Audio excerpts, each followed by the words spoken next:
बिस्मिल्लाहिर्रहमानिर्रहीम। My self Dilawar Khan.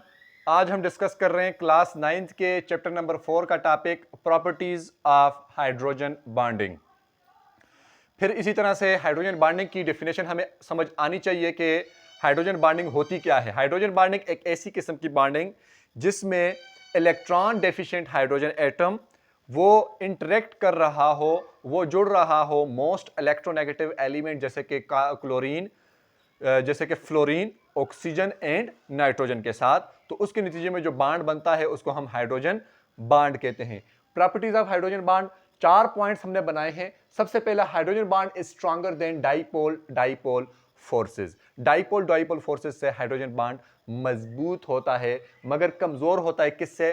Covalent bond से। अगर आप लोगों को ये याद हो तो हमने ये कहा था कि IMF इंटरमॉलिक्यूलर फोर्सेस जो हैं वो हमारे पास डाइपोल डाइपोल फोर्सेस होती हैं और हाइड्रोजन बॉन्डिंग होती है। और हमने कहा था IMF यानी इंटरमॉलिक्यूलर फोर्सेस कमजोर होती हैं कोवलेंट बॉन्ड से तकरीबन 25 टाइम्स। तो ये भी एक किस्म है हाइड्रोजन बॉन्ड IMF की, इंटरमॉलिक्यूलर फोर्सेस की, तब जो है ये कोवलेंट बॉन्ड से कमजोर है। Then it is about 20 times weaker than covalent bond. कितना? 20 गुना ये कमजोर होती है कोवलेंट बॉन्ड से। And 10 times stronger than the dipole dipole interactions or dipole dipole forces.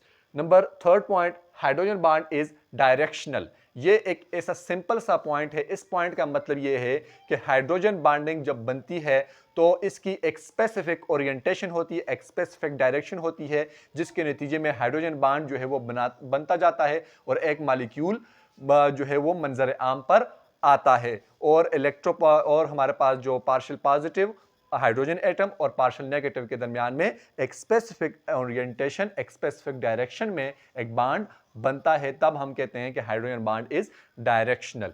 Number fourth and last one, hydrogen bond forms long chain. Long chain जैसे कि DNA की एक लंबी चेन बनती है, वाटर मॉलिक्यूल की एक लंबी चेन बनती है, and helps in the formation of network of molecule. तो लाजमी बात है जब ये एटम्स मिलते जाते हैं तो हमारे पास एक बड़ा मॉलिक्यूल बनता है, क्योंकि हम यही कहते हैं कि मॉलिक्यूल कब बनता है? जब एटम्स एक दूसरे के साथ मिलते हैं। तो ये कुछ पॉइंट्स आप लोगों ने भी उसको पॉइंट की फॉर्म में ही लिखना है जब क्वेश्चन आएगा। तो आई होप आप लोगों को समझ आई होगी। अगर कोई भी क्वेश्चन होता है तो आप लोग कमेंट के जरिए से पूछ सकते हैं। अपना बहुत सारा ख्याल रखें। अल्लाह हाफिज।